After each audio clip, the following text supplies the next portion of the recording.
जैसा कि हमने देखा था पियोल को हरा दिया रहता है विंड सावरेन ने और लेकर चला गया रहता है उस बच्चे को। और अब हम सुबह सुबह देखते हैं सियोन एस्टेब्लिशमेंट में योशिन बहुत ही ज्यादा चिढ़ा हुआ रहता है इस बात से कि वो पियोल का कुछ भी बिगाड़ नहीं सकता। ये तो उसे पहले भी पता रहता है, मगर अब उसे पूरा यकीन हो गया है क्योंकि उसके सामने लाशें पड़ी हुई हैं 7 स्टार्स हॉल की। खाली एक मेंबर की नहीं, पूरे मेंबर्स की ही लाशें। उन सभी लाशों को देखते हुए बोलता है, मैंने कभी सोचा ही नहीं था कि 7 स्टार्स हॉल के मेंबर को एक रात में ही मार दिया जाएगा। 7 स्टार्स हॉल में काफी जाने माने थे हुनान में। इस बात के पीछे एक ठोस कारण है कि दूसरे पावरफुल सेक्ट होने के बावजूद भी 7 स्टार्स हॉल को मान्यता मिलने का अवसर मिला। सोचने वाली बात है, वो लोग बस इस तरह से मारे जाएंगे। पियोल, तेरे स्किल्स कितने ज्यादा है, क्या ये हद से ज्यादा नहीं हो रहा है? जब भी जांगहू में असाधारण व्यक्ति आता है तो आमतौर पर बदलाव की लहर दौड़ जाती है। अपने मेंबर्स को बोलता है, लाशों की जांच करो और पता लगाओ कौन किया है ये। मेंबर सर झुकाकर बोलते हैं, ठीक है सर। पीछे एक शख्स से योशिन पूछता है, कहाँ है वो शख्स बोलता है, वर्कशॉप में है। योशिन बोलता है, वर्कशॉप में? वो शख्स बोलता है, उस वर्कशॉप को चलाता है टांग क्लैन का डिसेंडेंट। योशिन बोलता है, पता लगाओ कैसे वो लोग जुड़े हैं और ये पता लगाओ कि कैसे उन लोगों का संबंध इतना गहरा है। पियोल के ऊपर सब कुछ पता लगाओ। हालांकि हम उसे काबू नहीं कर सकते, हमें जितना हो सके उतना उस पर जानकारी इकट्ठा करना होगा और महंगी कीमत पर बेचना होगा। और अब हम दूसरी जगह देखते हैं। सोचू पूछता है, तो वो विंड सावरेन था जो सिन्वो को लेकर गया उसकी रक्षा करने के लिए। पियोल बोलता है, ऐसा लग नहीं रहा था कि वो झूठ बोल रहा था। ये सब जानकर सोचू बोलता है, कल रात काफी कुछ हुआ। 7 स्टार्स हॉल मेंबर सोलियांग ने जो आग लगाया था उससे बहुत कुछ जल गया। 1/3 झुग्गी झोपड़ियों को जलाकर राख कर दिया। उसकी वजह से पूरे चेंदू में अफरा तफरी मच गया था। किसी को कुछ समझ नहीं रहा था, लेकिन मुझे यकीन नहीं हो रहा है 7 स्टार्स हॉल के मेंबर ने ये सब कुछ किया है सिर्फ सिन्वो को पकड़ने के लिए। उसके पास ऐसा कौन सा रहस्य है जिसकी वजह से इतने बड़े लोगों का निशाना बन गया वो? और हाँ, दी विंड सावरेन। पियोल पूछता है, तुम जानते हो उसके बारे में? ये सुनकर सोचू बोलता है, मैं कैसे नहीं जान सकता। वो सबसे पावरफुल मार्शल आर्टिस्ट में से एक है जो टॉप 2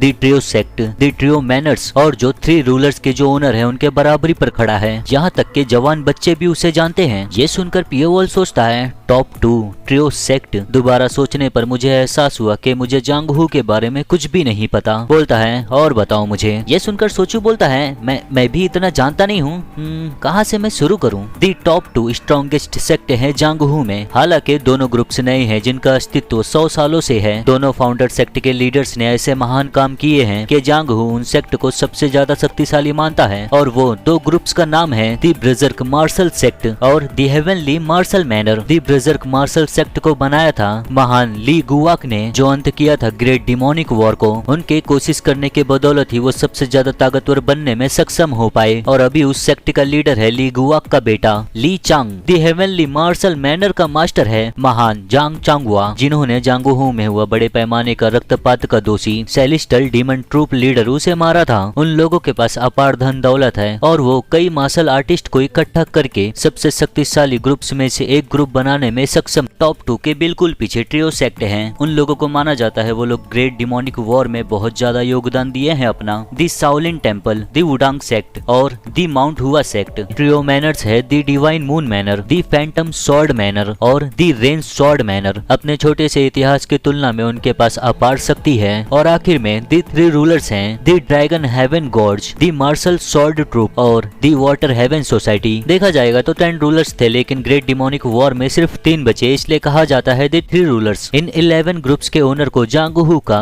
रूलर कहा जा सकता है। और वहाँ ऐसे भी लोग हैं जो किसी भी ग्रुप से नहीं हैं, लेकिन उनके जितना ही शक्तिशाली हैं। वो हैं दी 8 स्टार्स और 3 सावरेन्स। दी विंड सावरेन उनमें से एक है। विंड सावरेन को छोड़कर दूसरे मार्शल सावरेन हैं योम बुल ई और दी सॉर्ड सावरेन हन योचियोन। 8 स्टार्स के बारे में मैं इतना नहीं जानता, तो तुम्हें किसी और से पूछना होगा उनके बारे में। पियोल बोलता है, तो तुम ये बोल रहे हो 20 लोग और है जो विंड सावरेन के जितना शक्तिशाली हैं? सोचता है, मैंने लोगों से ये कहते हुए सुना है कि जांगहू में अनगिनत असाधारण लोग हैं। अगर हम उन लोगों में से कम प्रसिद्ध लोगों को भी शामिल कर ले तो 20 से ज्यादा ही रहेंगे। जांगहू सच में काफी बड़ी जगह है, मैं इसमें एक मेंढक की तरह हूँ। उठते हुए बोलता है, मेरा दिमाग अब साफ हो गया, मैं पक्का सिन्वो को लाऊंगा। फिर सोचू बोलता है, इसकी कोई जरूरत नहीं। पियोल सुनकर पूछता है, क्यों? सोचू एक पल के लिए ऐसे ही बैठता है, फिर बोलता है, उसके लिए मुझे बुरा लग रहा है क्योंकि जब मैं छोटा था वो मेरी तरह ही था, लेकिन इस तरह की बात नहीं है कि मैं उसे अपने साथ ही रख लूं। अब जब वो शख्स जो उसे लेकर गया है वो विंड सावरेन है, तो शायद से ये उसके लिए अच्छा होगा। पियोल को देखकर चेहरे पर हल्का सा मुस्कुराहट लाकर बोलता है,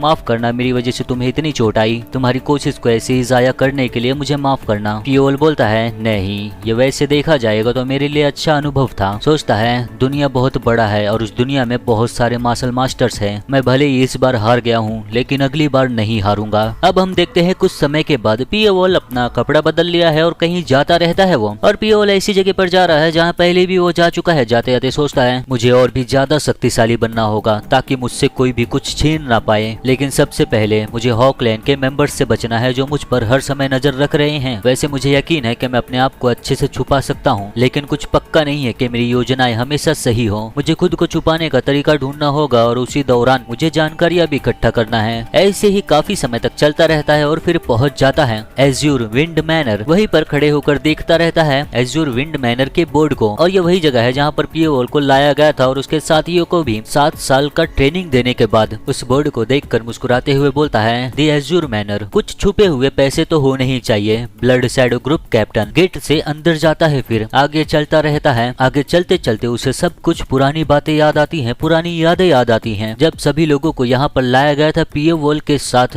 और इन लोगों को थोड़े पल के लिए सुकून मिला था। पियोल को सभी लोगों का झलक दिखाई देता है एक एल्यूजन की तरह और पियोल उनके बगल से गुजरता रहता है। खड़े होकर एक पल के लिए सब कुछ याद करता रहता है और देखता रहता है यहाँ से वहाँ। फिर आगे बढ़ने लगता है। जहाँ से बढ़ता रहता है उधर ही सामने कोई खड़ा रहता है। पियोल के सामने खड़ी रहती है लियान जो देखती रहती है पियोल को। ऐसा पियोल को महसूस होता है और पियोल उसके भी बगल से फिर गुजर जाता है। पुरानी यादें ताजा करके जाता है एक मैंशन में। अंदर घुसकर यहाँ वहाँ देखते हुए सोचता है ऐसा लगता है एमएस सेक्ट ने जब ब्लड शैडो ग्रुप को मार दिया था पूरी तरह उसके बाद से यहाँ पर कोई भी नहीं है। हालांकि देखकर लगता है कि यहाँ पर पहले भी किसी ने लूटपाट किया है लेकिन उन्होंने कोई जरूरी चीज नहीं लिया। वजह क्यों मैं यहाँ पर आया हूँ मुझे यकीन है वो यही कहीं पर होगा। ब्लड शैडो ग्रुप का कैप्टन बहुत निर्दयी था और बच्चों के साथ बहुत कठोर तरीके से पेश आता था। वो उन्हें एक हथियार की तरह समझता था। जब ऐसे लोग पैसे कमाने की कोशिश करते हैं तो कमाने के लिए वो कोई भी तरीका अपनाने के लिए तैयार रहते हैं। कई बार उसने पैसा इकट्ठा करने के लिए असासिन ग्रुप का नाम गुप्त रखा। वो जिन चीजों को भी इकट्ठा किया है उनमें से सिर्फ एक कीमती है और ऐसी जगह पर छुपा कर रखा होगा जहाँ उसे कोई भी आसानी से ढूंढ ना पाए। और पियोल उसी चीज को ढूंढता रहता है। उसकी नजर जाती है ऊपर तो छत के ऊपर जो मार्क हैं छोटे छोटे उनमें से एक मार्क का निशान टेढ़ा रहता है। पियोल को पता चल जाता है। तुरंत ही अपने थ्रेड का इस्तेमाल करता है उस जगह को खोलने के लिए और वो खुल भी जाता है। पियोल देखता है फिर ऊपर जाने के लिए जंप मारता है। ऊपर आता है तो देखते हैं हम काफी अंधेरा है मगर उसी अंधेरी जगह पर एक छोटा सा बक्सा हमें दिखता है। उस बक्से के अंदर कुछ रखा रहता है। पियोल उस बक्से को खोलता है और उसके अंदर से वही चीज निकलता है जो पियोल को चाहिए। उस बक्से के अंदर से बुक निकलता है। शायद से ये मार्शल आर्ट का बुक होगा, मुझे भी पता नहीं। फिर अब हम देखते हैं दूसरी जगह। यहाँ पर आता है पियोल अंदर बैठा रहता है और उसी मेंशन के अंदर एक शख्स गुनगुनाते हुए आगे बढ़ता रहता है। आगे जाते जाते गुनगुनाता रहता है। दरवाजा खोलते हुए बोलता है तो कहाँ पर मैं जाऊँ खेलने के लिए कल। तभी उसका नजर जाता है सामने तो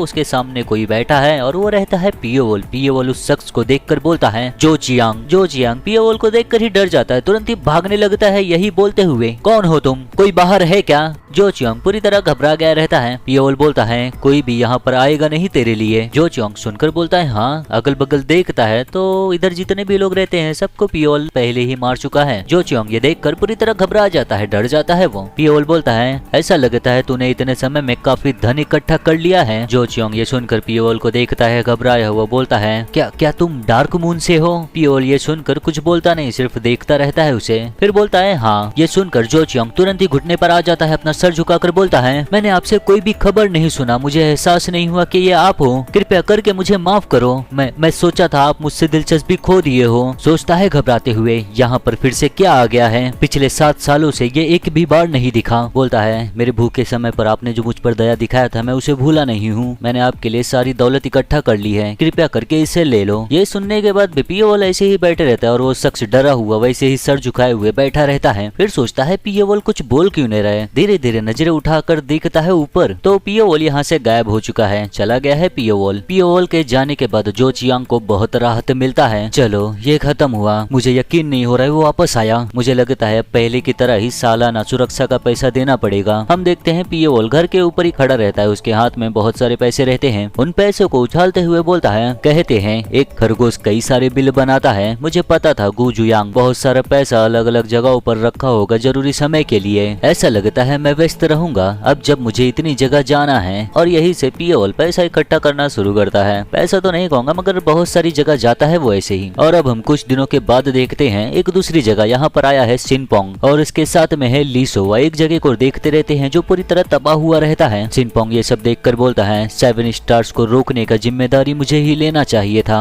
ये सुनकर सोहा बोलती है अंकल ये आपकी गलती नहीं है। 7 स्टार्स हॉल से निपटना इतना आसान नहीं होता। आपको ये भी नहीं पता था कि उन लोगों ने ऐसा क्यों किया। दूसरे चाहे कुछ भी कहे आपके महान श्रेष्ठता और वीरता के बारे में सभी जानते हैं। ये सुनकर सिनपोंग हंसते हुए बोलता है धन्यवाद। देखते हैं हम कई सारे लोग यहाँ पर कुछ न कुछ करते रहते हैं। सिनपोंग उन लोगों को देखकर बोलता है मैं चेंदू में ही रुकूंगा उस असैसिन का पता लगाने के लिए। मुझे जानना होगा कि अगर वो जांगहू का खतरा है। सोहा को बोलता है मैं चाहता हूँ तुम वापस जाओ मेन स्टेट में। सोहा ये सुनकर थोड़ा चौंक जाती है क्या मैं ये नहीं कर सकती। सिनपोंग बोलता है सोहा जैसा कि मैं कहा। सोहा बोलती है अंकल। सिनपोंग बोलता है इतना जिद्दी मत बनो। वो शख्स बहुत ही ज्यादा खतरनाक है। अगर उसकी वजह से मैंने तुम्हें खतरे में डाला तो मैं अपनी बहन का कभी सामना नहीं कर पाऊंगा। अब सोहा के पास कुछ बचा नहीं है बोलने के लिए। बोलती है अगर आप ऐसा कह रहे हो तो मैं वापस जाती हूँ। सिनपोंग सुनकर बोलता है धन्यवाद और मुझे माफ करना जांगहू में तुम्हें घुमाने का वादा मैं पूरा नहीं कर पाया। सोहा बोलती है कोई बात नहीं अगली बार मैं रुकती हूँ और नजर रखती हूँ। अभी के लिए मैं मेन स्टेट में वापस जाती हूँ लेकिन मुझे पता है मैं वापस आऊंगी। ये सुनकर सिनपोंग खाली यही बोलता है सोहा। सोहा सर झुकाकर बोलती है अंकल कृपया करके अपना ध्यान रखना जब मैं यहाँ नहीं हूँ तो। सिनपोंग एक पल के लिए वैसे ही खड़े रहता है फिर मुस्कुराते हुए सोहा से कहता है ठीक है मैं वही करूंगा। ये सुनकर सोहा भी मुस्कुराती है और फिर चली जाती है मेन स्टेट में। कई दिन गुजरने के बाद हम देखते हैं दूसरी जगह एक पहाड़ी इलाके में कौवे पेड़ पर बैठे हुए चिल्लाते रहते हैं देखते हुए। और यहाँ पर कई सारे लोग कुछ तो लेकर जा रहे हैं बक्से में। सीढ़ियाँ चढ़ते रहते हैं मगर ये लोग खुशी से नहीं जा रहे हैं। ये लोग जा रहे हैं माइनर थंडर टेम्पल में। और ये लोग कोई और नहीं ये लोग है थंडर क्लैन के ही लोग। माइनर थंडर टेम्पल के ब्लड बुद्धा के सामने वो दोनों बक्से रख देते हैं। रखने के तुरंत ही बाद बोलते हैं हे ब्लड बुद्धा जो संसार के मामलों का देखभाल करते हैं हमारे अयोग्यता के कारण हम दयनीय स्थिति में पहुंच गए हैं। कृपया करके हमारी मदद करो हमें इंसाफ दिलाओ। माइनर थंडर टेम्पल के डिसाइपल्स देखते रहते हैं। फिर लीडर बोलता है मैं यही सोच रहा था कौन आया है। तुम लोग वही डिसाइपल्स हो ना जिसे सिसवान में भेजा गया था। ये है माइनर थंडर टेम्पल का लीडर ब्लड बुद्धा और इस सीजन का फाइनल विलेन। थंडर क्लैन का वो मेंबर बोलता है जी हाँ हमें आदेश दिया गया था एल्डर मॉन्क के द्वारा जांगहू में जाने के लिए। ब्लड बुद्धा बोलता है तो तुम लोग सब वापस क्यों आ गए। क्या उसने कहा नहीं था सिसवान में बेस बनाना है। वो मेंबर्स डर की वजह से अपना सर झुकाकर माफी मांगने लगते हैं कृपया करके हमें माफ कर दो हमें क्षमा कर दो। हम थंडर क्लैंस के डिसाइपल्स को चिंगचांग सेक्ट की वजह से हमारे सेक्ट लीडर और हमारे यंग सेक्ट लीडर को खोने के बाद हमें कुत्तों की तरह निकाल दिया गया सिसवान से। कृपया करके मदद करो हमारी इस गलत को सही करने के लिए।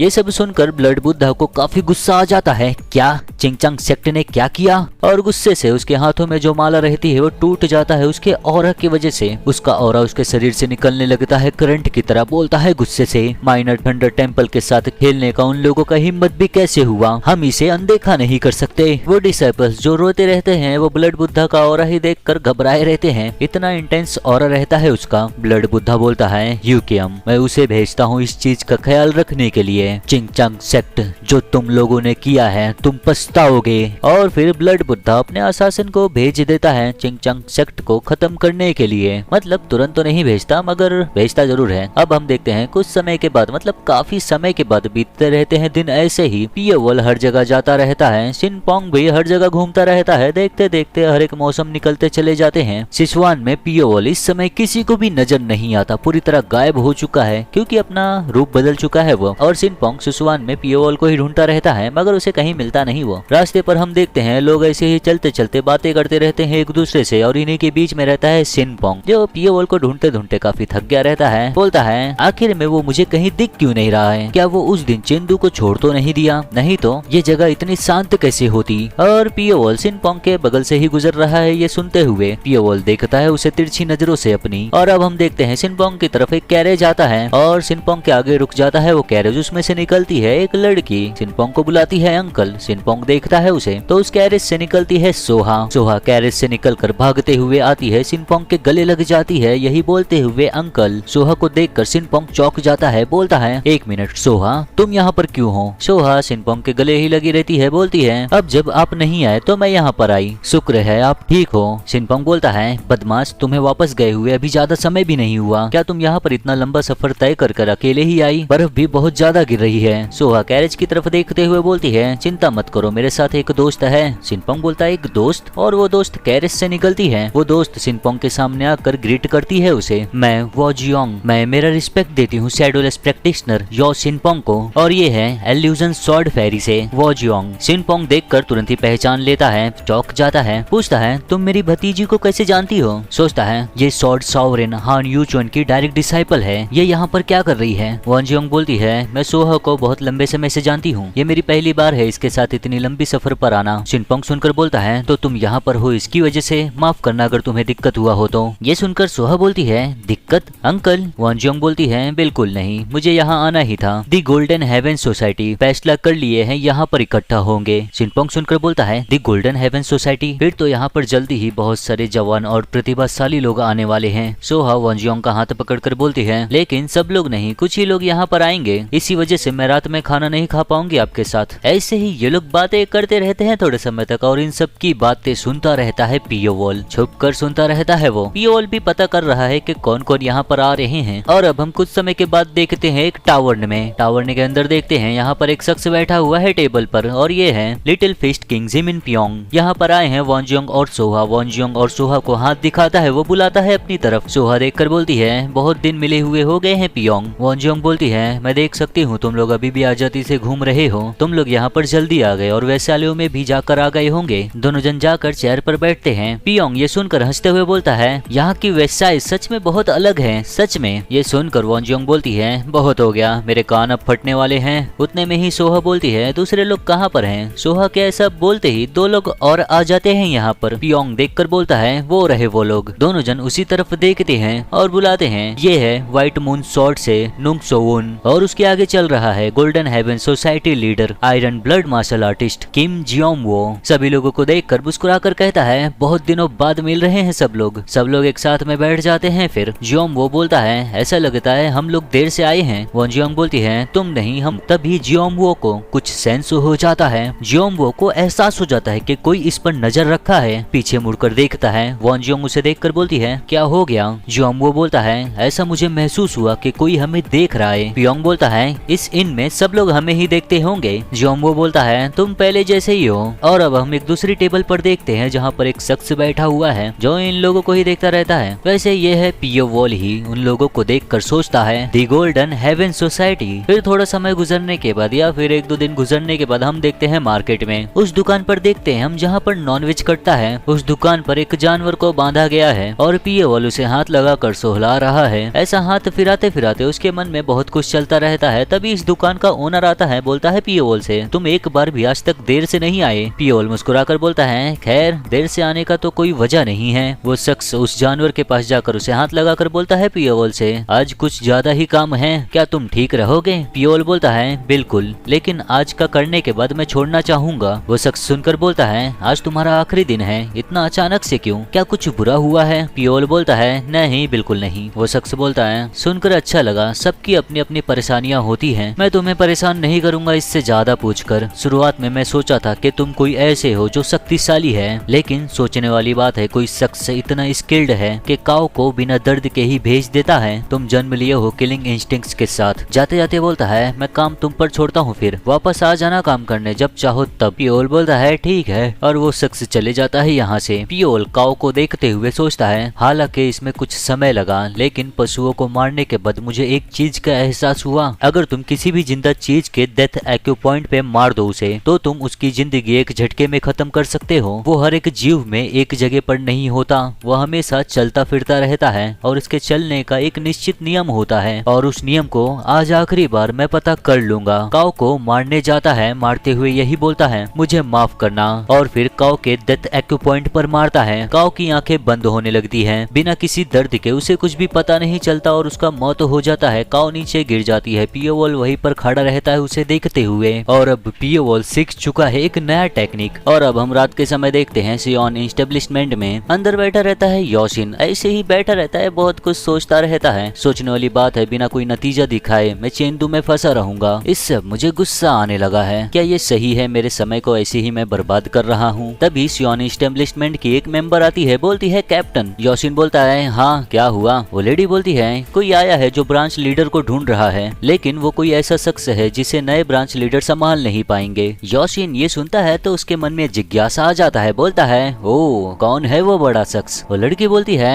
The iron blood martial artist Jin जियोमवो। ये सुनकर योशिन चौंक जाता है और फिर जियोमवो को अंदर बुला लेता है। और हाँ, पहले इसका नाम किम जियोमवो था, अब इसका नाम है जिन जियोमवो। इसका नाम बदल दिया गया है आगे का। योशिन इसे देखकर बोलता है, माफ करना इंतजार कराने के लिए, मैं चेंदू में हॉकलैंड का ब्रांच लीडर हूँ। जियोमवो अपना परिचय देता है, मैं हूँ जियोमवो, लेकिन क्या तुम सच में ब्रांच लीडर हो? योशिन एक पल के लिए देखता है, बोलता है, क्या तुम्हारा मतलब क्या है? जियोमवो बोलता है, मैं जितने भी हॉकलैंड के ब्रांच लीडर्स को जानता हूँ तुम उनसे बिल्कुल अलग हो। योशिन बोलता है, मुझे लगता है कुछ खास तरह का आकर्षण है मुझ में। हाँ, शायद से हाल ही में मैं ब्रांच का लीडर बना हूँ इसलिए ऐसा हुआ है। सोचता है हंसते हुए, ये सच में बहुत डरावना है, इसकी आंखें मुझे मार सकती हैं, इसकी आंखें इसकी जैसी ही शक्तिशाली लग रही हैं। और जियोमवो योशिन को घूर कर देखता रहता है, फिर नजर झुकाकर बोलता है, खैर ठीक है, फिर मैं किसी ऐसे शख्स को ढूंढ रहा हूँ, मैं उसका नाम भी नहीं जानता। मैं सुना था पिछले साल चेंदू में बहुत बड़ा हादसा हुआ था, चिंगचांग सेक्ट और एमएस सेक्ट दोनों को बहुत ही ज्यादा नुकसान हुआ। वो लोग दुनिया के लिए अपने दरवाजे बंद कर लिए। उस हादसे में बहुत सारे लोग मारे भी गए हैं। मैंने सुना है कि उस घटना के लिए कोई जिम्मेदार था, कृपया करके उसे ढूंढो मेरे लिए। ये सब सुनकर योशिन सोचता है, पियोवॉल, हाँ गोल्डन हेवेंस सोसाइटी पियोवॉल को क्यों ढूंढेगी? पहली बात, हम उसे खुद नहीं ढूंढ पा रहे हैं, सब कुछ करने के बावजूद वो हमारा इस्तेमाल करता है जैसा उसका मन होता है। 7 स्टार्स हॉल के सारे मेंबर्स को काट दिया और गायब हो गया। यही सब सोचता है तो उसे बहुत ही ज्यादा गुस्सा आता है। बोलता है जियोमवो को देखकर, अब तक मैं जहाँ तक सुना हूँ वो बहुत लंबे समय से चेंदू में नहीं है। मैं सोचता अलग हूँ, वो एक आत्मा की तरह है। अगर वो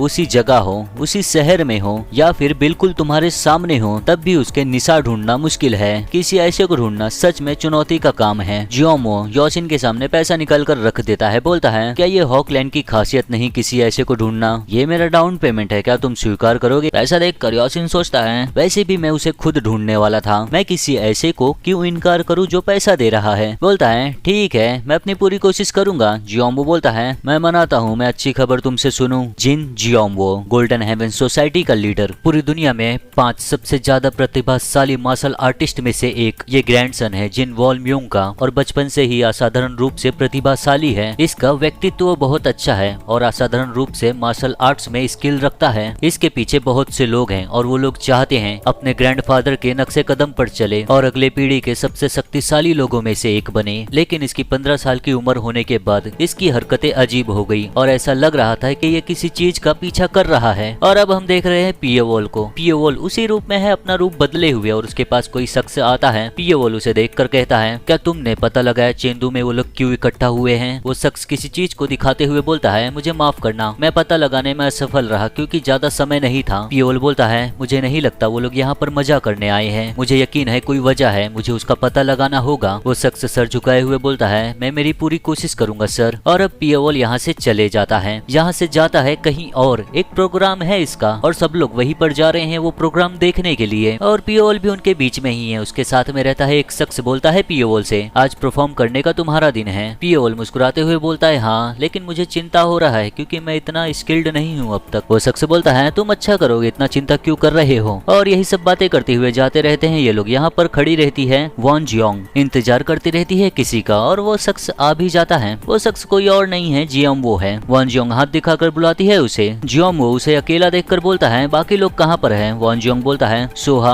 मास्टर सिनपोंग को देखने गई है और सॉवोन ये देखने गया है रास्तों पर क्या हो रहा है। जियोमवो बोलता है, पियोंग का क्या? पियोंगवो का नाम सुनकर ही वॉन जियोंग को चिढ़ होता है। बोलती है, क्या फर्क पड़ता है, किसी वैश्या घर में ही होगा वो। जियोमवो हंसने लगता है ये सुनकर। वॉन जियोंग बोलती है, जानकारी इकट्ठा करने का कैसा चल रहा है? जियोमवो बोलता है, ये काफी चुनौती भरा लग रहा है। वॉन जियोंग बोलती है, तुम्हें लगता है वो इस चीज में होगा? जियोमवो बोलता है, मुझे पक्का तो नहीं पता, लेकिन मुझे पक्का करना होगा। अगर उसको कुछ लेना देना नहीं होगा तो हमारे पास चुनाव कम हो जाएंगे, जो अपने आप में ही अच्छी बात है। वॉन जियोंग बोलती है, अगर ऐसा है तो चलो धीरे धीरे ढूंढते हैं और खुद को तरोताजा करते हैं। जियोमवो बोलता है, खुद को तरोताजा? वॉन जियोंग बोलती है, मैंने सुना एक जगह है जिसका नाम है 1000 मेलोडीज म्यूजिक हॉल, और इसी हफ्ते उन लोगों का परफॉर्मेंस है और वो लोग आज ही परफॉर्म कर रहे हैं। वैसे भी हमारे पास कुछ करने को है नहीं, तो चलो चलते हैं। जियोमवो बोलता है, ठीक है, और दोनों जन साथ में चले जाते हैं वही परफॉर्मेंस देखने के लिए जो पियोवॉल का परफॉर्मेंस है। सभी लोग एक जगह परफॉर्मेंस देखने के लिए बैठे रहते हैं और काफी लोग रहते हैं। हम देखते हैं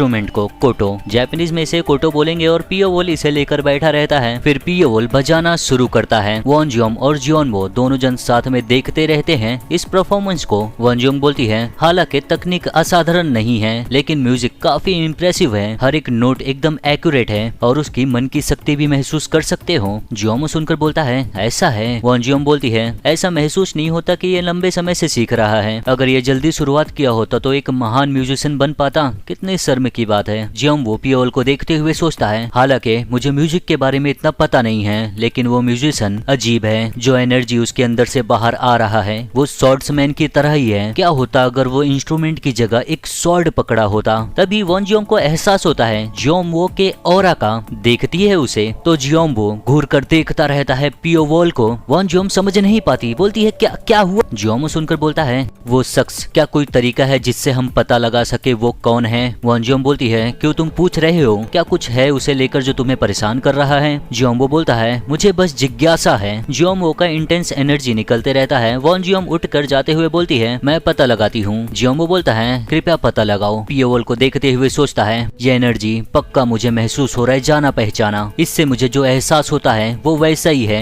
जो इनमें मुझे एहसास हुआ था जब मैं दूसरों से मिलने गया था। पियोवोल बैठकर बजाता रहता है, देखता है जियोमो को, और अब पियोवोल असली स्किल्स दिखाएगा। पियोवोल म्यूजिक को और भी ज्यादा इंटेंस कर देता है। जियोमो देखता रहता है गौर से। पियोवोल उसी तरीके से बजाना शुरू करता है। उसके पीछे जो बैठकर बजाते रहते हैं दूसरे इंस्ट्रूमेंट, वो भी देखकर चौंक जाते हैं, एक दूसरे को देखते हैं, फिर बजाना शुरू करते हैं पियोवोल की तरह ही, ताकि पियोवोल से मैच हो। पियोवोल लगातार उसी तरह से बजाता रहता है और इस म्यूजिक से सब लोग एकदम खुश हो जाते हैं। ये म्यूजिक सुनकर जियोमो खुद दंग रहता है, पियोवोल को गौर से देखता रहता है बजाते हुए। पियोवोल इसी तरह बजाते रहता है। पियोवोल का परफॉर्मेंस जैसे ही खत्म होता है सब लोग चिल्लाने लगते हैं जोर जोर से, और जियोमो पूरी तरह चौंका ही रहता है। तभी आती है वॉन्जियोंग, बोलती है, मैंने पता लगाया, इसका नाम है लिम कोनोक, चेंदू का एक साधारण नागरिक और व्यापार की अच्छी समझ रखता है। हालांकि उसे अपने माँ बाप से बहुत संपत्ति मिला था और वो अपने बिजनेस स्किल्स से और भी ज्यादा बढ़ाया। अच्छा खासा पैसा इकट्ठा करने के बाद वो एंटरटेनर बनने का रास्ता चुना, जो उसका बहुत पहले से सपना था। जियोमो बोलता है, क्या तुम्हें यकीन है वो चेंदू का साधारण नागरिक है? वॉन्जियोंग बोलती है, मैंने ये पक्का किया बहुत सारे लोगों से पूछकर, मुझे यकीन है ये सच है। जियोमो उठते हुए बोलता है, मुझे पता चलेगा जब मैं इससे खुद से बात करूंगा जाकर। वॉन्जियोंग बोलती है, तुम उससे बात करना चाहते हो अभी? और जियोमो चला जाता है पियोवोल से बात करने के लिए। वॉन्जियोंग कुछ बोल नहीं पाती, बस देखती रहती है उसे। जियोमो पियोवोल के पीछे आकर खुद का परिचय देता है, तुम्हारा परफॉर्मेंस बहुत ही अच्छा था, मेरा नाम है जिन जियोमो। पियोवोल देखकर ग्रीट करता है, ओ मैं हूँ लिम कोनोक, धन्यवाद ऐसा कहने के लिए। जियोमो बोलता है, तुम्हारा परफॉर्मेंस सच में बहुत ही कमाल का था, असभ्य जैसा अचानक से आने के लिए माफी चाहूंगा मैं, क्यों ना हम साथ में चाय पिए अगर इससे कुछ दिक्कत नहीं है तुम्हें तो। और ऐसे ही थोड़ी बहुत बातें करते हैं ये लोग, फिर चले जाते हैं। पियोवोल अपने रास्ते जाता रहता है। आगे जाते जाते सोचता है, जिन जियोमो,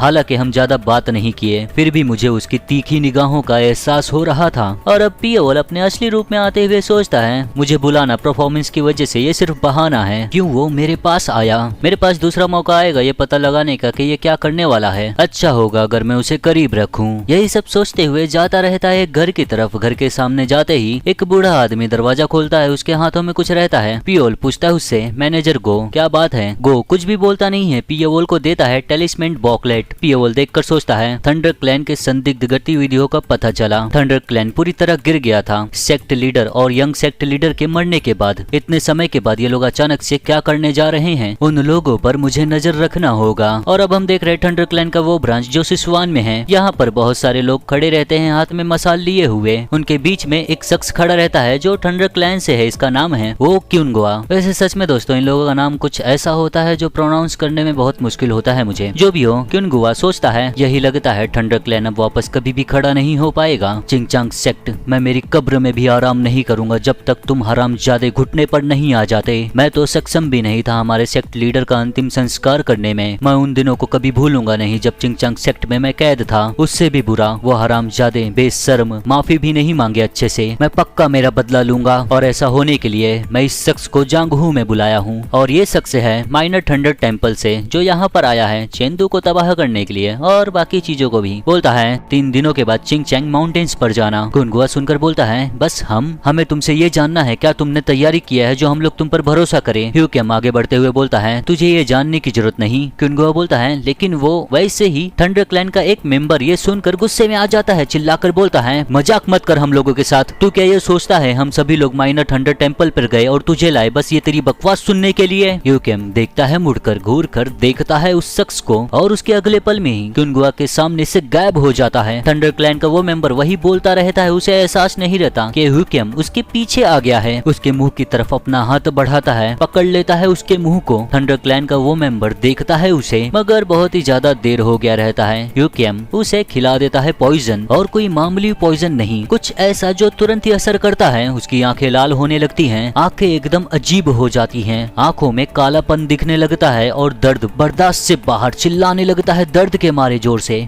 और अपने ही हाथों से खुद को खरोच मारता है, खुद के चेहरे पर खरोच मारता है, खुद की आंखें ही फोड़ लेता है, अपने ही आंख में उंगली घुसा देता है। ह्यूकेम उसके करीब जाकर बोलता है मेरा अपमान करना एल्डर का अपमान करने जैसा होगा, और एल्डर का अपमान करना ऐसा गुनाह है जो माफी के लायक नहीं। और थंडर क्लैन के ये मेंबर का मौत हो जाता है जगह पर ही। और अब हम देखते हैं दूसरी जगह, एक इन के अंदर, और इसके अंदर बैठा है पियोंग, पीता रहता है अपने साथियों के साथ, साथ में बातें करते करते गेम भी खेलते रहते हैं ये लोग। पियोंग बोलता है इतना लंबा सफर तय करने के बाद ऐसा समय बिताना बहुत अच्छा है। सामने बैठा हुआ शख्स बोलता है इस जगह पर तुम्हें क्या लेकर आया? पियोंग बोलता है मैं यहाँ पर आया हूँ क्योंकि यहाँ पर सब इकट्ठा हो रहे हैं, आज के बाद से मैं यहाँ खेलते नहीं रह सकता, तो आज मैं पूरा आनंद लूंगा। वो शख्स सुनकर बोलता है ओ ये तो अच्छी बात नहीं है। और उतने में ही पियोंग के बगल से एक लड़की गुजरती है। पियोंग का ध्यान जाता है उस पर, तो वो लड़की बहुत ही ज्यादा सुंदर है और ये लड़की इसी इन की है, इसका नाम है सोयांग। जाती रहती है, पियोंग का नजर ही नहीं हटता उस पर से ही। दूसरा शख्स देख कर बोलता है वो सोयांग है, वो आज भी बहुत ही ज्यादा सुंदर लग रही है, क्या उसे देखना तुम्हारा पहली बार है? ये मैनेजर है 1000 फ्रेग्रेंस पेविलियन की। इतना बोलता है तभी वो देखता है पियोंग को, तो पियोंग उठ कर जाता रहता है उस लड़की के पास, तुरंत ही जाकर सोयांग का हाथ पकड़ लेता है। सोयांग ये देख कर डर जाती है। पियोंग बोलता है हे तुम यहाँ की मैनेजर हो ना? सोयांग घबराई हुई बोलती है हाँ बिल्कुल सही। पियोंग उसके करीब जाकर बोलता है तुम बाकियों से अलग हो,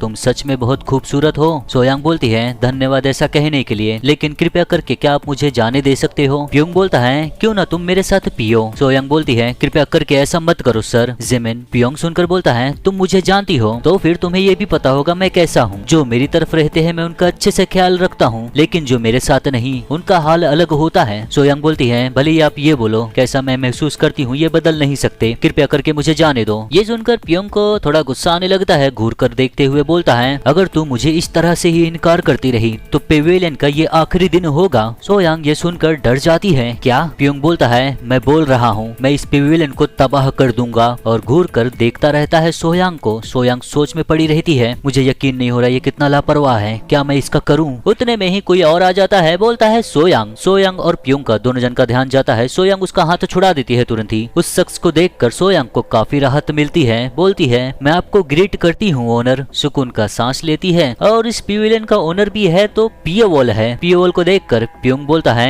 ओनर तो तू इस जगह का ओनर है? सोयांग घबराई हुई जाकर पियोवॉल के पीछे खड़ी हो जाती है। पियोवॉल बोलता है बिल्कुल सही। पियोंग बोलता है तेरा नाम क्या है? पियोवॉल बोलता है इससे तेरा कुछ लेना देना नहीं। ये सुनकर पियोंग चिढ़ जाता है। क्या? पियोवॉल बोलता है क्या मुझे मेरा नाम बताना जरूरी है? पियोंग काफी चिढ़ गया रहता है, अपने बाल खुजलाते हुए बोलता है काफी समय हो गया है जब किसी ने मुझे इतना गुस्सा दिलाया था। एक मामूली पेविलियन का ओनर हिम्मत करता है मुझे गुस्सा दिलाने का, क्या तू नहीं जानता मैं कौन हूँ? फिर हंसते हुए बोलता है मैंने फैसला कर लिया, 1000 फ्रेग्रेंस पेविलियन का यह आखिरी दिन होगा आज। इतना कहते ही अपना ऑरा रिलीज करता है। ऑरा रिलीज होते ही जितने भी चेयर्स और टेबल्स रहते हैं सब उड़ जाते हैं पीछे की तरफ। पियोंग का ऑरा इतना ज्यादा इंटेंस रहता है, मैं तुझे दिखाता हूँ तुझ में और मुझ में कितना ज्यादा अंतर है। पियोंग का ऑरा उसके शरीर से एक बिजली की तरह निकलता रहता है। पियोवॉल उसे देखकर खड़ा रहता है बस। पियोंग देखकर सोचता है कैसे एक साधारण शख्स मेरी एनर्जी के सामने ऐसे ही खड़ा है। पियोवॉल की तरफ बढ़ते हुए अटैक करते हुए हंसते हुए बोलता है ओ तू, ऐसा लगता है मार्शल आर्ट्स में तू काफी स्किल्ड है। इतना कहकर अपने हाथों से पंच मारने जाता है पियोवॉल को। पियोवॉल वहीं पर खड़ा रहता है। पियोंग पियोवॉल को बहुत जोरदार पंच मारता है, हालांकि उसका पंच पियोवॉल के आर पार निकल जाता है सीधा। पियोंग देखता है तो चौंक जाता है। पियोंग के सामने जो है वो एक एक धुएं की तरह है कुछ। प्युंग घबराया ही रहता है। उसके दूसरे ही पल में पियोवॉल प्युंग के पीछे आ जाता है। प्युंग को एहसास होता है। पियोवॉल बोलता है दूसरों की चीजों का लालच करना और उनकी दुकानों को तबाह करने का सोचना ये गलत चीज है। ऐसा करते हुए तो अपनी जिंदगी को दांव पर तो लगाया था ना। प्युंग बहुत ही ज्यादा घबरा जाता है। मुड़ते हुए बोलता है 1 मिनट, मगर प्युंग के लिए बहुत देर हो गया रहता है। पियोवॉल अपने ऑरा से अटैक कर देता है प्युंग के पेट में। प्युंग दर्द से चिल्लाता है। प्युंग का काफी खून निकलता है। पियोवॉल वहीं पर खड़ा रहता है। फिर उसे मारकर पेविलियन के बाहर निकलता है। पेविलियन का दीवार तोड़ते हुए वो निकलता है और जमीन पर जाकर गिर जाता है। पियोवॉल भी निकलता है, पेविलियन से जाता है उसके पास। प्युंग गिरा पड़ा रहता है। पियोवॉल प्युंग के पास आता है और उसके ऊपर पैर रखता है। पैर रखते ही प्युंग दर्द से चिल्लाता है। सोचता है यहाँ तक कि मैं अपना अल्टीमेट टेक्निक भी इस्तेमाल नहीं किया और मेरे साथ ऐसा हुआ। चिंगचांग सेक्ट और एमए सेक्ट के गिरने के बाद यहाँ पर कोई इस तरह का शख्स भी है, यही सब सोचता रहता है। और पियोवॉल उसके ऊपर पैर रखे हुए उसे देखता रहता है। प्युंग बोलता है आखिर में तू है कौन? पियोवॉल बोलता है मैंने तुझे पहले ही बोला, इससे तेरा कुछ भी लेना देना नहीं है। और इस्तेमाल करने जाता है अपने थ्रेड्स का। अपने थ्रेड से उसके शरीर पर बहुत सारे कट कर दिया रहता है और उस दर्द से प्युंग बहुत ही ज्यादा चिल्लाता रहता है। मगर प्युंग मरता नहीं। पियोवॉल उसे मारता नहीं है, बस उसे बहुत ही ज्यादा जख्मी कर देता है। फिर जाते हुए बोलता है पेविलियन के मेंबर्स को इसको उठाकर फेंक दो। पेविलियन के मेंबर्स सर झुकाकर बोलते हैं ठीक है सर। पियोवॉल यहाँ से चले जाता है। प्युंग अभी भी दर्द में रहता है, वहीं पर गिरा पड़ा हुआ हल्का हल्का चिल्लाता भी रहता है। और अब हम कुछ समय के बाद देखते हैं एक घर को। इसके अंदर है पियोवॉल और सोयांग। सोयांग बैठी रहती है। सोयांग के पैरों पर पियोवॉल लेटा रहता है, ऐसे ही देखता रहता है ऊपर की तरफ। उतने में ही सोयांग बोलती है पिछली रात मैं बहुत ही बुरी स्थिति में फंस गई थी, धन्यवाद मुझे बचाने के लिए। लेकिन सर जिमिंग प्युंग वो यहाँ अकेला नहीं है, मुझे चिंता हो रहा है कि अगर उसके दोस्तों ने कुछ किया उल्टा सीधा। पियोवॉल ऐसे ही लेटा रहता है। बोलता है उसके दोस्त, और उसे एहसास हो जाता है कि कोई यहाँ पर आया हुआ है। यहाँ पर कोई आया है, उसे अंदर आने दो। और अब इस इन में आई है वॉन जियोंग। जाकर इनके मेंबर से बोलती है मैं उस निकम्मे की साथी हूँ जिसे यहाँ पूरी तरह बेइज्जत किया गया था। क्या इस जगह के ओनर को आप भुला सकते हो? वॉन जियोंग जाकर एक दरवाजे के सामने खड़ी हो जाती है। वैसे ही उसे आवाज आता है अंदर आ जाओ। वॉन जियोंग एक पल के लिए सोच में पड़ जाती है कि वो उसे कैसे पता चला कि मैं बाहर हूँ। दरवाजा खोलती है, अंदर देखती है। अंदर देखती है तो कोई उसके सामने बैठा है, मगर पियोवॉल को देखते ही उसके अंदर एक डर सा आ जाता है। पियोवॉल देखता रहता है वॉन जियोंग को और वॉन जियोंग पियोवॉल को देखती है तो उसे एहसास होता है कि जैसे बहुत बड़ा सा सांप उसके सामने है। सोच में पड़ जाती है इस शख्स के साथ क्या है, मुझे महसूस हो रहा है जैसे मैं किसी बड़े सांप के सामने हूँ। बोलती है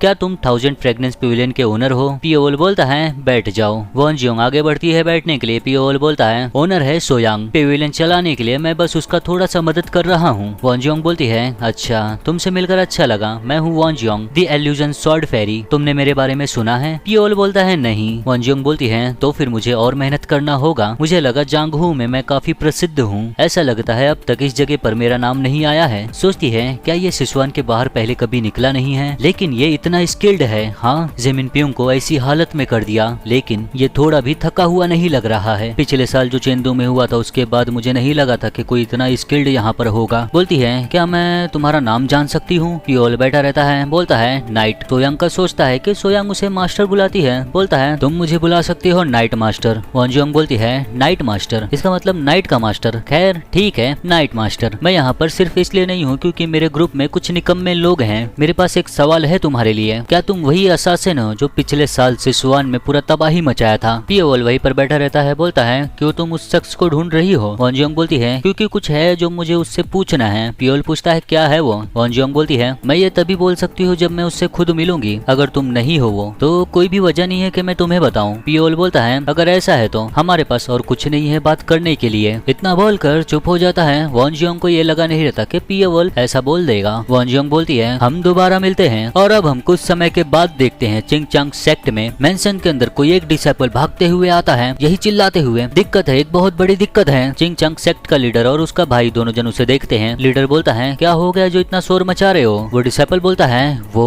थंडर क्लैन के मेंबर्स बाहर इंतजार कर रहे हैं। ये सुनकर दोनों जन थोड़ा हैरान हो जाते हैं। बाहर जाते हैं, फिर बाहर देखते हैं बहुत सारे थंडर सेक्ट के लोग खड़े हुए हैं और चिंगचांग सेक्ट के लीडर और चिंगचांग सेक्ट के डिसाइपल्स भी बाहर आगे रहते हैं। क्युनगुआ लीडर से बोलता है मैं थंडर क्लैन का नया लीडर हूँ, हो क्युनगुआ। चिंगचांग सेक्ट का लीडर बोलता है अमित आयुष, मैं हूँ मू रियोंग, चिंगचांग सेक्ट का लीडर। क्युनगुआ उसके सामने ही खड़ा रहता है, काफी पसीने छूटते रहते हैं उसके। सोचता है अब हमें क्या करना चाहिए, ह्यूकिम ने हमें यहाँ पर आने बोला था लेकिन समय समय निकालने के लिए मैं क्या बात करूं? उसके अंदर कुछ तो अजीब सा होने लगता है। ये देखकर चिंगचंग सेक्ट का लीडर मुरोयांग बोलता है, सेक्ट लीडर क्या तुम ठीक हो? क्यूनुआ को याद आता है उसके लीडर का मौत और यंग लीडर का मौत। बोलता है घबराते हुए, थंडर क्लैन के वैध उत्तराधिकारी के रूप में मैं यहाँ पर आया हूँ चिंगचंग सेक्ट को ये बोलने हमारे क्लैन लीडर की मौत का जवाबदारी ले। चिंगचंग सेक्ट का लीडर वैसे ही खड़ा रहता है, मगर ये सुनकर सेज मुआ चिल्लाकर बोलता है, जिसको जिम्मेदारी लेना था वो पहले ही जा चुका है। मुरोयांग बोलता है अपने भाई को, रुक जाओ जूनियर ब्रदर। क्यूनुआ को बोलता है, जिम्मेदारी लूं? हाँ, किस तरह से चाहते हो हम लोग जिम्मेदारी ले? क्यूनुआ बोलता है, हमने हमारा क्लैन लीडर खोया तो इसलिए हम चाहते हैं जान की कीमत चिंगचंग सेक्ट भरे किसी ऐसे शख्स से जो उसके लिए जरूरी है। सेक्ट लीडर कृपया करके अपने आप को मार दो।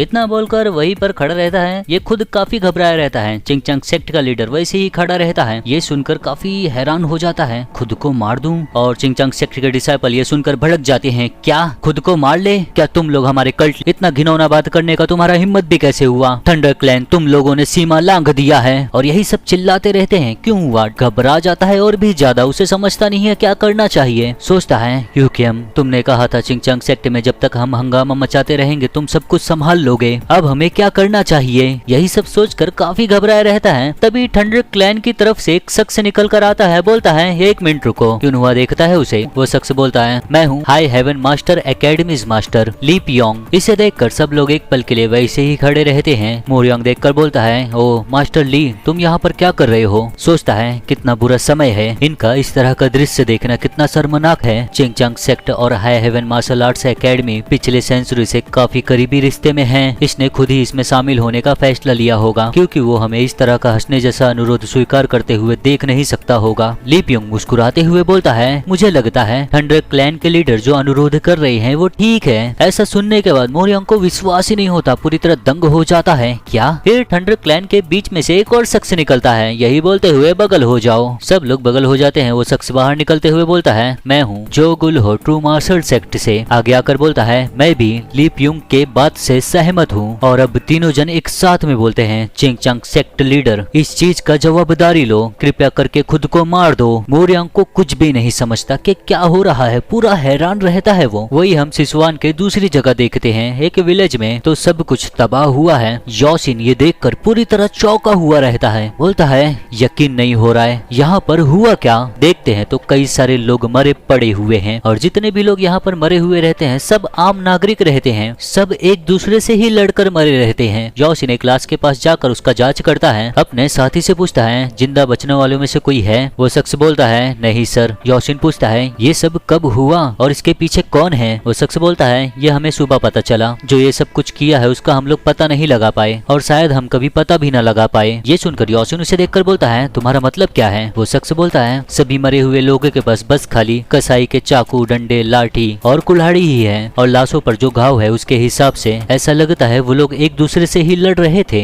योशिन बोलता है, तुम ये बोल रहे हो गांव वाले आपस में ही लड़ रहे थे और उनमें से एक व्यक्ति भी जिंदा नहीं बचा? आखिर में इस जगह पर हुआ क्या? और अब हम फिर से आते हैं चिंगचंग सेक्ट में। क्यूनुआ बोलता है, चिंगचंग सेक्ट लीडर हमारे आग्रह को स्वीकार करो। ली पियोंग बोलता है, खुद को मार दो। जो गुलहो बोलता है, भरपाई करो। चिंगचंग सेक्ट का लीडर मुरोयांग कुछ भी समझता नहीं है ये क्या हो रहा है। इसके भी काफी पसीने छूटते हैं। सेज मुहुआ बोलता है, सेक्ट लीडर दोनों जन को देखो, वो लोग अजीब लग रहे हैं, मुझे नहीं लगता उनका दिमाग सही से चल रहा है। लीडर बोलता है, मैं मानता हूँ। तभी चिंगचंग सेक्ट से एक डिसाइपल बोलता है, सेक्ट लीडर मुझे कुछ बोलना है। सेक्ट लीडर और मुहुआ दोनों जन उसे ही देखते हैं। लीडर बोलता है, चुंगक्योंग क्या बात है? और इस डिसाइपल को भी कुछ तो हुआ रहता है। चिंगचंग सेक्ट का लीडर देखकर ही समझ जाता है। वो डिसाइपल वहीं पर खड़ा रहता है, फिर तुरंत ही अपने कपड़ों से एक डैगर निकालता है और तुरंत ही चिंगचंग सेक्ट के लीडर के ऊपर अटैक कर देता है। ना सेज मुहुआ ना ही लीडर को एहसास रहता है कि कुछ ऐसा ये करेगा। वो डिसाइपल चिंगचंग सेक्ट के लीडर के पेट में डैगर घुसा देता है। डैगर से अटैक करने के बाद तुरंत ही पीछे जंप मार लेता है। सेज मुहुआ तुरंत ही लीडर को देखकर पकड़ता है, यही चिल्लाते हुए, सेक्ट लीडर मुरोयांग के पेट में डैगर घुसा हुआ है। और वो उसी डिसाइपल को देखता रहता है क्योंकि कुछ भी समझ नहीं आता कि ऐसा क्यों हुआ। और सेक्ट लीडर काफी बूढ़ा हो गया है तो वो उतना सहन नहीं कर पाता, उसका शरीर पूरा कांपता रहता है। सेज मुहुआ देखता रहता है, काफी घबराया हुआ रहता है। सेक्ट लीडर को संभालता है, उस डिसाइपल को चिल्लाकर बोलता है, आखिर में तू ये कर क्या रहा है? डिसाइपल बोलता है, व्यक्ति को अपने किए गए पापों का फल भुगतना चाहिए। इतना बोलकर हंसता रहता है और उसके पीछे कुछ डिसाइपल्स और रहते हैं चिंगचंग सेक्ट के और इनको भी यही हुआ रहता है। सब लोग यही बोलते हैं, भरपाई भरपाई करो, अपने पापों का भरपाई करो। सब लोग यही बोलते रहते हैं। चिंगचांग सेक्ट का लीडर घुटने पर आ गया रहता है। सेज मुहुआ उन सभी को देखकर बोलता है, तुम सब लोग क्या कर रहे हो? उतने में ही वो सभी डिसाइपल्स एक साथ में अटैक कर देते हैं दूसरे डिसाइपल्स के ऊपर। मेरा मतलब चिंगचांग सेक्ट के डिसाइपल्स के ही ऊपर आपस में ही लड़ने लगते हैं। जिन डिसाइपल्स को कुछ भी हुआ नहीं रहता वो भी लड़ना शुरू करते हैं खुद को बचाने के लिए और चिंगचांग सेक्ट के लीडर को बचाने के लिए। यही बोलते हैं, क्या हो गया अचानक से? सेक्ट लीडर को बचाओ। सेज मुहुआ लीडर को पकड़कर वहीं पर बैठा रहता है और देखता रहता है सभी को लड़ते हुए। और पीछे खड़े हैं ट्रू मार्शल सेक्ट से जो गुलहो और हाई हेवन मार्शल एकेडमी का मास्टर लिपियोंग। बोलते हैं दोनों जन, हाई हेवन मार्शल एकेडमी हमला करो चिंगचांग सेक्ट के ऊपर। दूसरा वाला बोलता है, ट्रू मार्शल सेक्ट के सभी डिसाइपल्स हमला करो चिंगचांग सेक्ट के ऊपर। और फिर सब लोग लड़ना शुरू कर देते हैं। चिंगचांग सेक्ट के ऊपर चारों तरफ से हमला होता है। क्यों हुआ ये सब देखकर खुद हैरान रहता है, अगल बगल देखता रहता है। वो खुद चौंका हुआ रहता है, सोचता है आखिर में यहाँ पर हो क्या रहा है। तभी उसे आवाज आता है यूकेम का, तू हिचकिचा क्यों रहा है मूर्ख, हमला कर तुरंत। क्यों हुआ यहाँ वहाँ देखता है उसे। तब उसका नजर जाता है ऊपर, तो घर के छत के ऊपर बैठा हुआ है यूकेम। ये सब कुछ देखता रहता है। बोलता है, जब आंतरिक संघर्ष होता है तो एक प्रतिष्ठित सेक्ट के भी टुकड़े टुकड़े हो जाते हैं। चिंगचांग सेक्ट भी इस चीज को रोक नहीं सकता। सब लोग आपस में लड़ते रहते हैं, एक दूसरे को मारते रहते हैं जान से। और उनके बीच में बैठा हुआ है चिंगचांग सेक्ट का लीडर जख्मी होकर और उसका भाई सेज मुहुआ। ये सब देखता रहता है होते हुए। और ये सब कुछ हुआ है सिर्फ एक शख्स की वजह से जो है माइनर थंडर टेंपल से,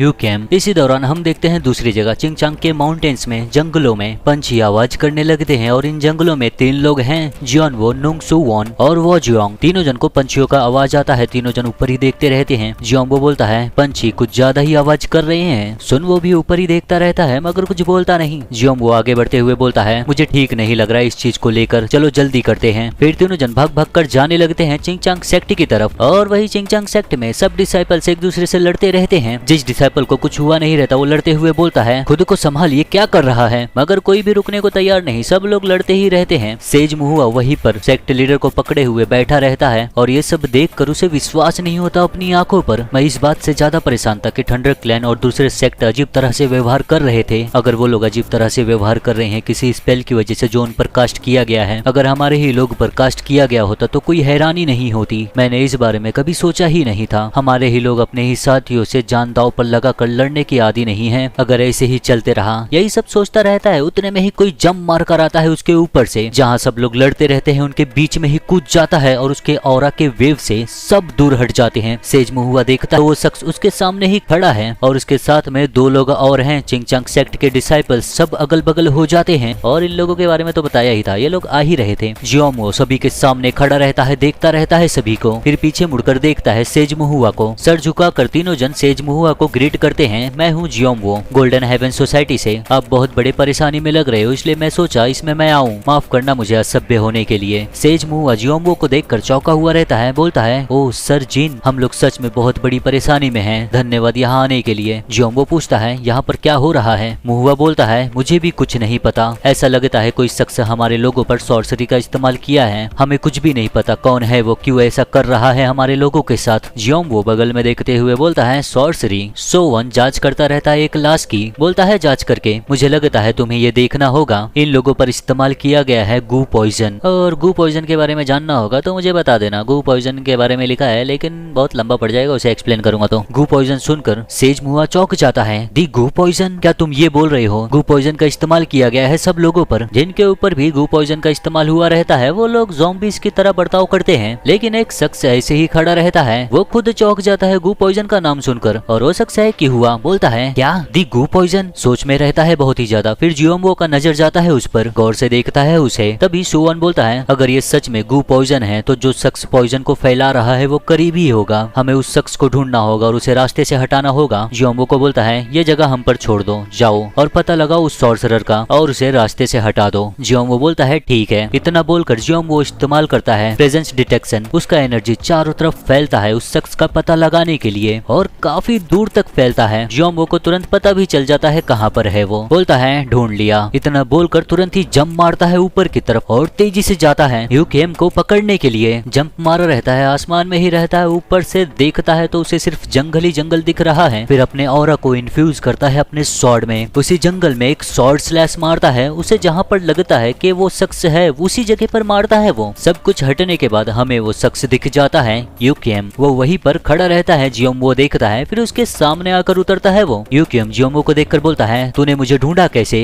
जियोमो अपनी स्वॉर्ड उसे दिखाते हुए बोलता है, किस चीज के पीछे है तू और ऐसी बुरी हरकत क्यों कर रहा है? यूकियम हंसने लगता है, बोलता है, किसे पता। फिर जियोमो अपना ऑरा रिलीज करते हुए बोलता है, अगर तूने जवाब नहीं दिया तो मेरे पास कोई और चुनाव नहीं बचेगा, लेकिन जबरदस्ती तुझसे सॉर्सरी बंद कराऊंगा। जियोमो का ऑरा इतना ज्यादा इंटेंस रहता है कि उसके अगल बगल की हवाएं बहुत ही ज्यादा मोटी हो जाती है। हवा का एक भंवर सा बनने लगता है हल्का हल्का, और उसकी स्वॉर्ड से ऑरा निकलता रहता है धुएं की तरह। ये देखता रहता है यूकियम। फिर जियोमो अपनी स्वॉर्ड को ऊपर करता है, फिर नीचे की तरफ स्विंग करता है, एक शक्तिशाली स्वॉर्ड स्लैश मारता है। उसका स्वॉर्ड स्लैश देखकर ऐसा लगता है कि आसमान से कोई अटैक किया है जमीन की तरफ, और वो स्वॉर्ड स्लैश सीधा आता रहता है यूकियम की तरफ। यूकियम उसके सामने ही खड़ा रहता है, देखता रहता है। जियोमो का ऑरा इस तरह से ग्लो करता रहता है कि यूकियम भी लाल लाल दिखने लगता है, और वो ऑरा स्लैश यूकियम से होकर गुजर जाता है। वो स्वॉर्ड स्लैश एक बड़े से चट्टान को बीच से काट देता है। जियोमो वैसे ही खड़ा रहता है सामने देखते हुए। उतने में ही जियोमो के पीछे आ जाता है यूकियम, बोलता है, बुरा नहीं था।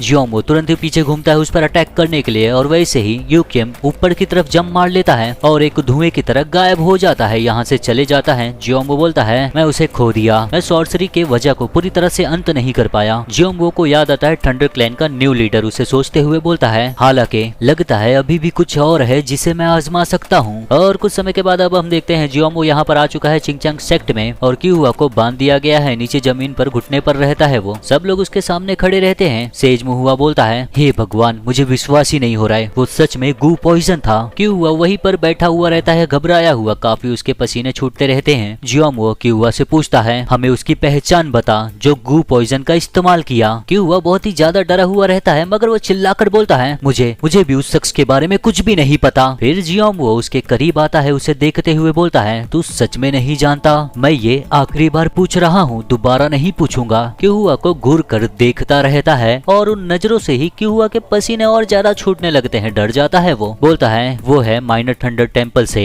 सेज मुहुआ चौंक जाता है, दी माइनर थंडर टेम्पल? जियोमो बोलता है, दी माइनर थंडर टेम्पल को बोला जा सकता है थंडर क्लैंस का ओरिजिन। इसका मतलब ऐसा हो सकता है जिस शख्स ने गू पॉइजन का इस्तेमाल किया था वो माइनर थंडर टेम्पल का एक मार्शल आर्टिस्ट है। वो अंजुम पूछती है, वो शख्स कैसा दिखता है? जियोमो बोलता है, वो कैसा दिखता है ये बताना मुश्किल है, काले कपड़े में पूरी तरह ढका हुआ था। क्यूहुआ की तरफ देखकर बोलता है, फिर जो भी हो, क्या वो शख्स सच में माइनर थंडर टेम्पल से है? क्यूहुआ बोलने जाता है, उतने में ही गू पॉइजन का असर उस पर होने लगता है। आंखें लाल होने लगती हैं, आंखों के बगल की नसें भी बाहर आने लगती हैं, और जब गू पॉइजन पूरी तरह फैल जाता है वो दर्द से चीखता है। सब लोग उसे ही देखते रहते हैं। क्यूहुआ दर्द से चिल्लाता रहता है, उसके आंख से आंसू गिरते रहते हैं। दर्द में यही बोलता है, बचाओ मुझे। इतना बोलकर नीचे गिर जाता है और जगह पर मर जाता है। उसे देखकर वॉन जियोंग तुरंत ही उसके पास जाती है। अपना स्वॉर्ड सुवॉन को देकर क्यूहुआ के पास जाकर उसकी नसें देखती है तो उसे पता चलता है ये मर गया। बोलती है, ये मर चुका है। सुवॉन बोलता है, गू पॉइजन इस्तेमाल करने वाला कोई ऐसा शख्स है जो अपने ही लोगों पर भरोसा नहीं करता। हमें उसे ढूंढने में मुश्किल होगा। अगर हम दूसरे ग्रुप से मदद मांगते हैं तो हमें साबित करना होगा कि गू पॉइजन इस्तेमाल करने वाला माइनर थंडर टेम्पल से है। सेज मुहुआ से पूछता है, सर हमें क्या करना चाहिए अब? सेज मुहुआ बोलता है, अब हमारे पास उनसे लड़ने के लिए और लोग नहीं हैं। जो भी वॉरियर्स हमारे पास थे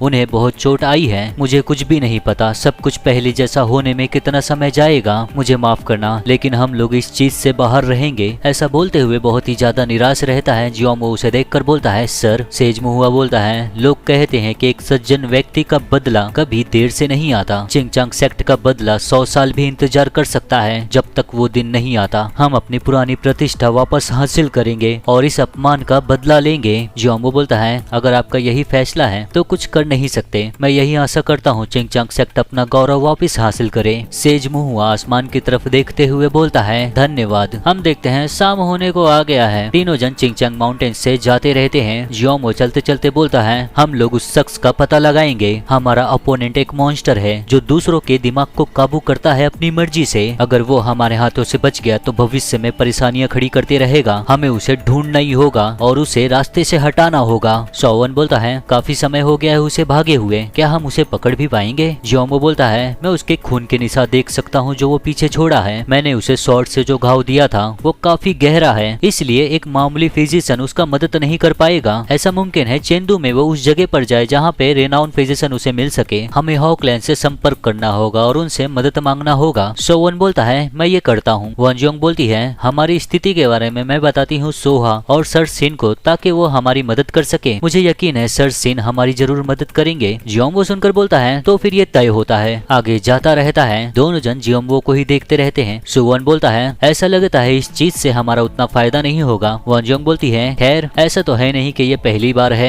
ये थोड़ा मूर्ख है लेकिन जियोंबो की तरह न्याय का भावना रखने वाले लोग बहुत ही ज्यादा कम हैं। आखिर में यही हमें अपने दृढ़ विश्वास के साथ आगे ले चल रहा था। सुवन सुनकर बोलता है हाँ मैं सहमत हूँ, चलो जल्दी करते हैं। वन जियोंग बोलती है ठीक है और तीनों जन यहाँ से जाते रहते हैं। रात हो गया है। अब हम देख रहे हैं, हम देखते हैं सोयांग को जो पियोवल से बोलती है अपनी यात्रा से वापस सुरक्षित आना। पियोवल सोयांग को देखते हुए बोलता है सोयांग मैं वापस आऊंगा। सोयांग का चेहरा लाल रहता है। मुस्कुराते हुए बोलती है मैं हमेशा आपका इंतजार करती रहूंगी। पियोवल उसे देखकर मुस्कुराता है फिर जाने लगता है। सोयांग पियोवल को जाते हुए देखती रहती है वहीं पर खड़े होकर और पियोवल आगे जाता रहता है। काफी समय तक ऐसे ही चलता रहता है। कोई भी उसे कहीं दिखता नहीं है। सब लोग अपने अपने घर में हैं। तभी पियोवल का नजर जाता है एक घर के सामने तो कोई शख्स उसके सामने खड़ा है और वो शख्स है जियोंबो जो देखता रहता है पियोवल को और पियोवल का ही इंतजार करता रहता है। पियोवल देखकर पहचान लेता है। सोचता है जिन जियोंबो। जियोंबो ग्रीट करता है पियोवल को, बोलता है मैं हूँ जिन जियोंबो दी आयरन ब्लड मार्शल आर्टिस्ट। क्या तुम ही ओनर हो 1000 फ्रेग्रेंस? पियोवल बोलता है उसे लेकर क्या है? जियोंबो बोलता है दरअसल मुझे तुम्हारी मदद चाहिए। वैसे ही जियोंबो को उस एनर्जी का एहसास होता है जो उसे पहले भी एहसास हो चुका है। चौंक जाता है। बोलता है ऐसा लगता है हम पहले भी मिले हैं लेकिन पहले तुम्हारा चेहरा ये नहीं था। हालांकि मुझे नहीं पता तुम्हारा असली चेहरा कौन है। तुम्हारे चेहरे अलग अलग क्यों हैं? कौन हो तुम? पियोवल वैसे ही खड़ा रहता है जियोंबो को देखते हुए।